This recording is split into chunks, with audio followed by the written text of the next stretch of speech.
The fog that settles over the fields of LaGrange County, Indiana, is different from the mist in other places. It is heavy and thick, clinging to the black soil like a woolen blanket that refuses to be shaken off. It was in this silence, before the sun had fully crested the horizon, that Elara Bontrager found her only moment of true freedom. The farmhouse was still sleeping, a large white structure that seemed to grow directly out of the earth. Inside, the air was cool and smelled faintly of wood smoke and yesterday's baking. Elara moved with the practiced stealth of a shadow, her bare feet making no sound on the worn floorboards as she crept toward the back porch. She did not light a lamp. To light a lamp would be to announce her wakefulness to the world, and more importantly, to her father, Bishop Silas.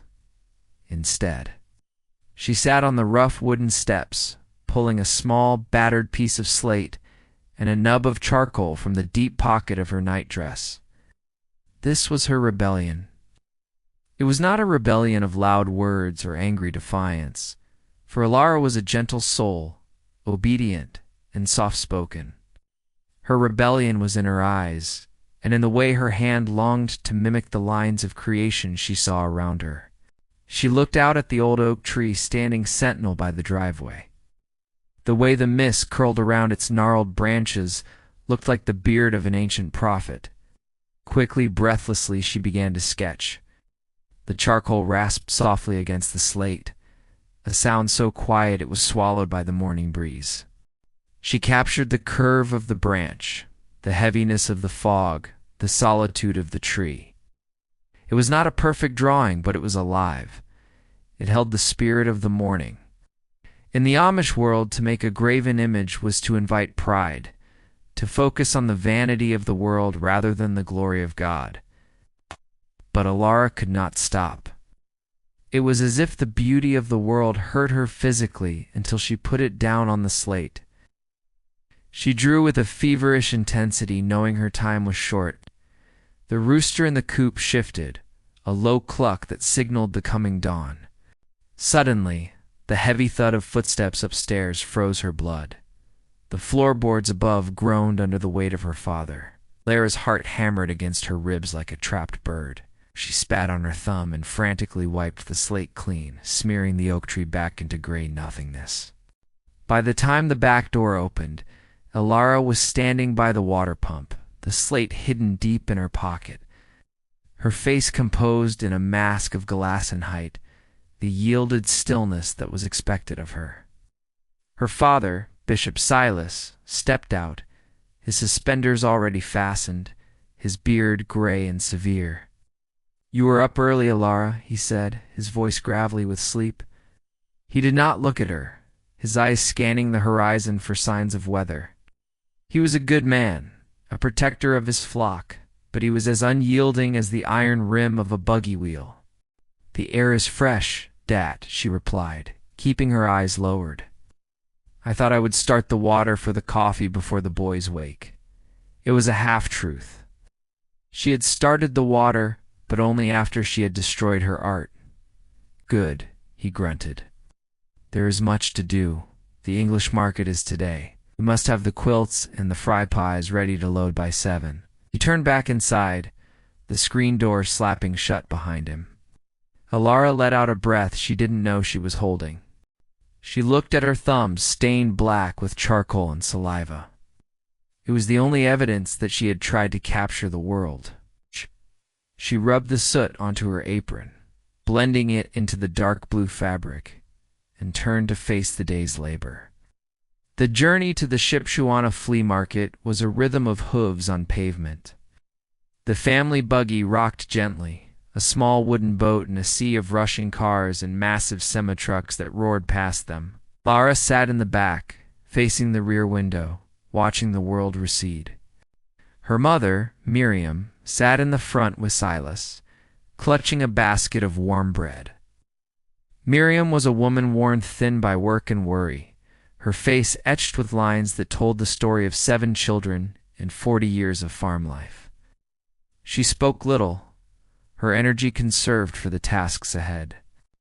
When they arrived at the market, the noise was a physical wall. Thousands of Englishers, tourists from the cities, swarmed the gravel aisles. They wore bright colors, loud pinks and neon greens that hurt Elara's eyes. They carried plastic bags and shouted into cell phones, oblivious to the peace they disrupted. Elara's job was to man the quilt stand.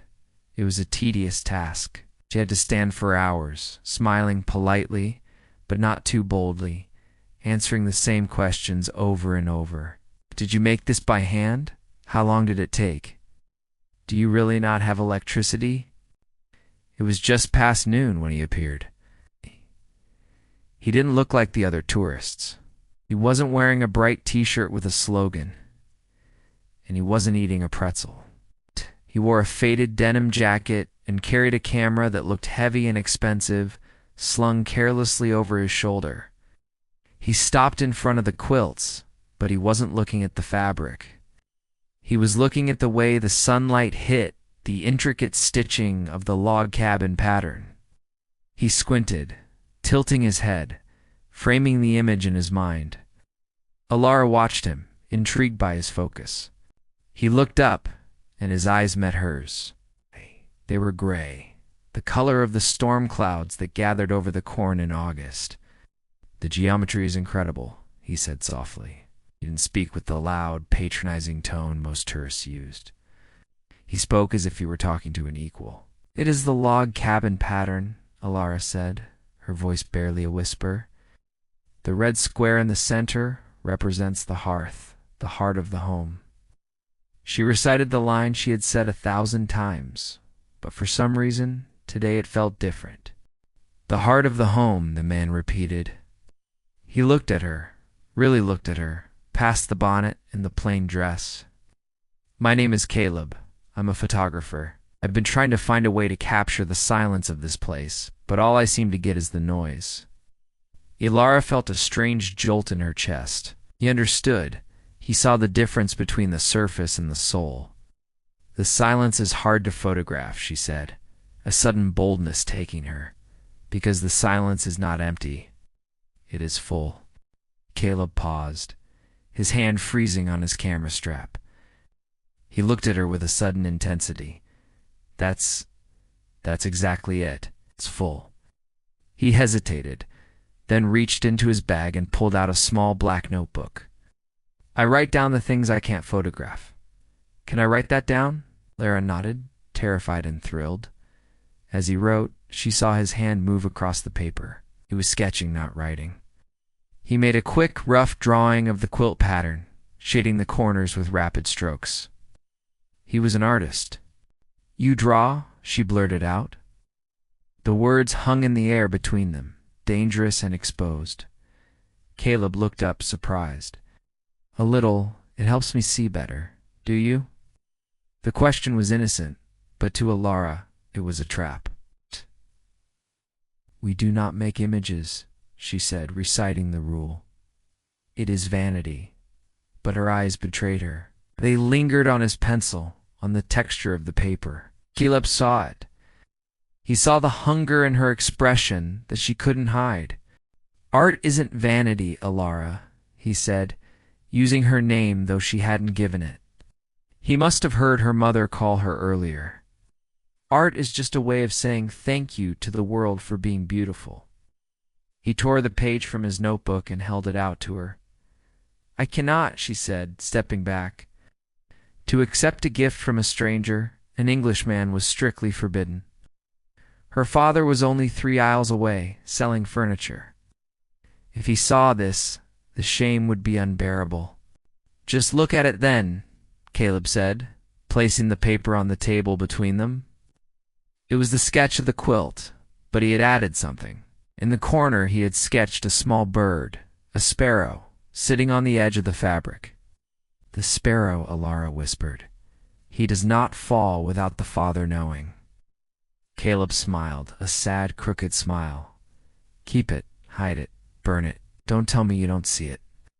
He turned and walked away, disappearing into the crowd of tourists. Elara stood frozen, Her heart was racing so fast she thought she might faint. She looked left, then right. No one was watching. Her hand darted out like a striking snake, snatched the paper and shoved it deep into her apron pocket, right next to the charcoal-stained thumbprint. For the next 2 weeks, the farm felt like a prison. The physical labor, which usually brought Elara a sense of rhythm and purpose, now felt like a chain. Every time she milked the cows, she thought of the sketch in her drawer. Every time she sat in church, listening to the long, droning sermons in High German, she thought of Caleb's gray eyes. She began to draw again, but this time she didn't use the slate. She found scraps of brown paper from the grocery bags. She drew the interior of the barn, the way the light cut through the slats. She drew her sister's hands kneading dough. She drew the sparrow. She knew it was a sin. She knew she should confess to the bishop. But the drawing felt like prayer. It felt more like prayer than the prayers she said on her knees.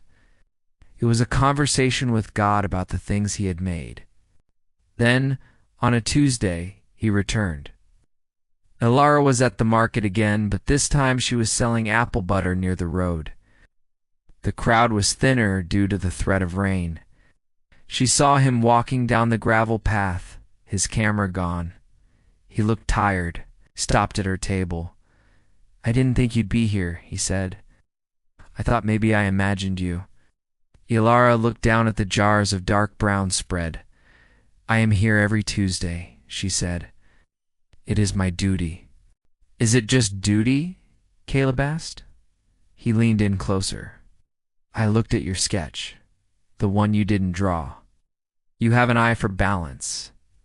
I can see it in how you arrange these jars, how you stack the quilts." "You are making fun of me," Elara said, her cheeks flushing hot. "No," Caleb said earnestly. "I'm offering you something. I have a studio in Chicago. It's messy and loud, but there is paper, stacks of it, and charcoal, and paint." The world seemed to tilt on its axis. He was offering her the forbidden fruit. "Why are you saying this?" she hissed, looking around fearfully. "I am Amish. I will always be Amish. I cannot go to Chicago." "You have a gift, Elara," Caleb said. "Gifts aren't meant to be buried in the ground. Isn't there a parable about that?" He knew his Bible. This Englishman knew the scriptures better than some of the boys in her youth group. "The talents," she whispered. "But my talent is to be a mother, to be a wife, to serve the Jemay." Caleb sighed, running a hand through his hair. "Maybe, or maybe that's just what they told you your talent is. Meet me." "Tomorrow, by the covered bridge on County Road 40. Just to talk." "I cannot," she said. "Please go." Her father was approaching.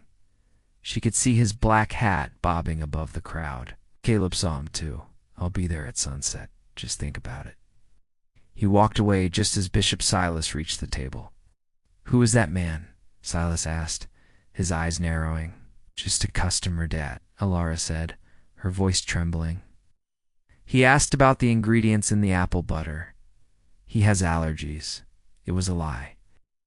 A direct, bald-faced lie to her father and her bishop.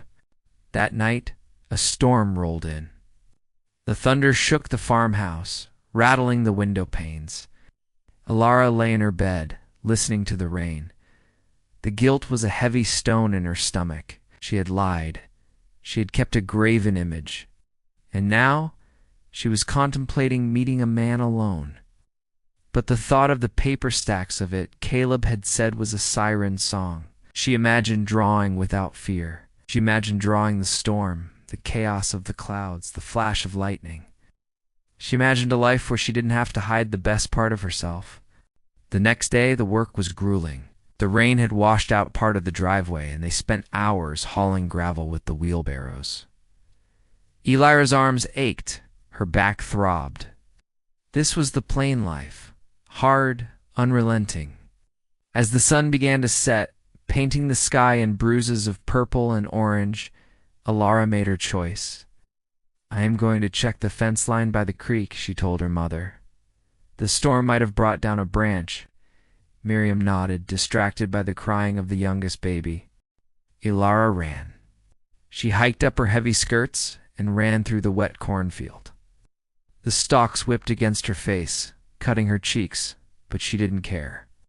She ran until her lungs burned, until she saw the wooden arch of the covered bridge. He was there. He was leaning against the railing, looking down at the rushing water. When he saw her, his face lit up.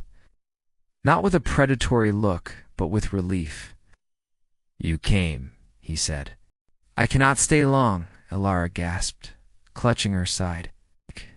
"If they find I am gone?" ... Caleb nodded. "I know. I just... ... I brought you something." He handed her a sketchbook. It was hard-bound black, with thick, creamy paper, and a set of professional drawing pencils. Elara took it as if it were made of glass. She opened the cover and touched the paper. It was smooth, perfect. "Why?" she asked, tears welling in her eyes. "Why do you care?" "Because I see you," Caleb said. "I see a girl who is drowning in silence, and I want to throw you a lifeline." He took a step closer. "Elara, you don't have to leave everything. But you have to know that there is more than just this county. There is a whole world of color out there." They talked for an hour. He told her about the ocean, about mountains that touched the clouds. She told him about the smell of hay in the winter, the sound of the congregation singing in unison, the feeling of belonging. "It sounds beautiful," Caleb admitted. "But is it enough?" Elara looked at the sketchbook in her hands. "It has to be," she said softly. "It is all I have." Suddenly the sound of buggy wheels on the bridge planks shattered the moment. Elara gasped and jumped back, hiding the sketchbook behind her back. A buggy emerged from the shadows of the bridge. It was black, open-fronted. Driving it was Jonah Yoder. Jonah was the young man Elara was expected to marry. He was sturdy, kind, and unimaginative. He pulled the horse to a halt, his eyes wide with shock, looked from Elara to Caleb, then back to Elara. "Elara," he said, his voice thick with confusion. "What are you doing? Who is this?" Caleb stepped forward. "It's my fault," he said. "I was asking for directions." Jonah didn't look at Caleb. He looked only at Elara. "You were miles from the farm," Jonah said. "And you were not wearing your bonnet." Elara reached up and realized her bonnet had fallen off in her run through the corn. Her hair was messy, windblown. She looked wild. She looked English. "Jonah, please," she said. "I was just ... But she couldn't lie to him. Jonah was good. He deserved the truth. "I was talking," she said. "Just talking." Jonah looked at the sketchbook behind her back. He saw the corner of it. "What is that?" he asked. Elara froze. If she showed him, it was over. "It is nothing," she said. Jonah's face hardened. A look of hurt crossed his eyes that broke Elara's heart. "Get in the buggy, Elara," Jonah said quietly. "I will take you home." Caleb looked at Elara. "You don't have to go," he said. "My car is just up the road. We can go right now." The choice hung in the air like a guillotine blade. To the left, the car, the sketchbook, Chicago, art, freedom. To the right, the buggy, Jonah, her parents, her faith, her soul. Elara looked at Caleb. She looked at his kind, gray eyes. She knew she could love him. In another life, she would have loved him. But she also looked at Jonah. She saw the dirt under his fingernails, the same dirt that was under hers. She saw the fear in his eyes, fear for her eternal soul. She realized then that freedom was not just about doing what you wanted. It was about knowing who you were. And she was not Elara, the artist from Chicago. She was Elara Bontrager, daughter of the soil. "I cannot go," she whispered to Caleb. "I am sorry." She stepped toward the buggy. Caleb didn't try to stop her. He respected her too much for that. He simply nodded, a look of profound sadness on his face. "Keep the book," he said. "Please." Elara climbed into the buggy. She sat next to Jonah, leaving a foot of space between them. Jonah clicked his tongue and the horse lurched forward. They drove in silence. The only sound was the rhythmic clop-clop of the hooves and the creaking of the wheels. When they reached the farmhouse lane, Jonah stopped the buggy. He turned to her. "I will not tell the bishop," he said. His voice was tight. "But you must promise me. No more meetings. No more secrets." Elara looked at him. She saw the strength it took for him to say that. He was risking his own standing to protect her. "I promise," she said. Jonah nodded, then looked at the sketchbook in her lap. "And that?" he asked. Elara looked down at the black book. She felt the weight of it. She knew what she had to do. "I will take care of it," she said. That night the house was silent. Elara went to the wood stove in the kitchen. The embers were still glowing red. She held the sketchbook in her hands. She opened it to the first page. The paper was so white, so inviting. She took the charcoal Caleb had given her. Quickly, with tears streaming down her face, she drew one last picture. She drew Caleb's face, the way he looked at her by the bridge, the sadness and the hope. She poured all her longing into the lines. Then she closed the book. She opened the iron door of the stove. The heat hit her face. She hesitated. This was her dream. This was her talent. But she remembered the look in Jonah's eyes. She remembered the feeling of the community singing together on Sunday. She knew that if she chose the art, she would be alone. She would be free, but she would be an island. She was not made to be an island. She threw the book into the fire. She watched the pages curl and blacken. She watched the cover melt. She watched her dream turn into smoke and rise up the chimney, disappearing into the night sky. Then she washed her face. She braided her hair. She went upstairs to her room. She knelt by her bed and prayed. She did not pray for forgiveness. She prayed for peace. She prayed for the strength to find beauty in the things she could not keep. 5 years later, Elara sat on the front porch. The evening air was cool. A small child, a boy with bright blue eyes, played in the grass at her feet. Jonah was in the barn, finishing the milking. The rhythm of the farm continued, unbroken.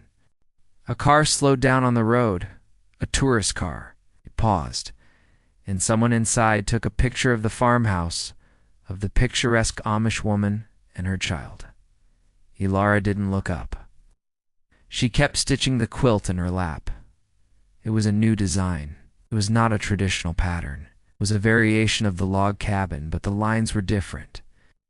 They curved slightly, like the branches of an oak tree in the mist. And in the corner, stitched in black thread so small almost no one would notice, was a tiny sparrow. The car drove away. Elara bit the thread and tied a knot. She ran her hand over the fabric. It was not a drawing. It was a blanket. It would keep her family warm. It was useful. But it was also beautiful. She had found her way. She had not crossed the line, but she had widened it. She had brought a piece of the art into the silence. She picked up her son and held him close, smelling the soap and the earth on his skin. She looked out at the horizon, where the sun was dipping below the cornfields. She thought of a gried man in a sketchbook that was now ash in the wind. She felt a pang of loss, sharp and familiar. But then she felt the solid wood of the porch beneath her feet. She was Elara Yoder, She was plain, and as the fireflies began to blink in the tall grass, creating a masterpiece of light against the darkness, she knew that she was exactly where she was supposed to be. The world was full of pictures. She didn't need to capture them to know they were real. She just needed to live them.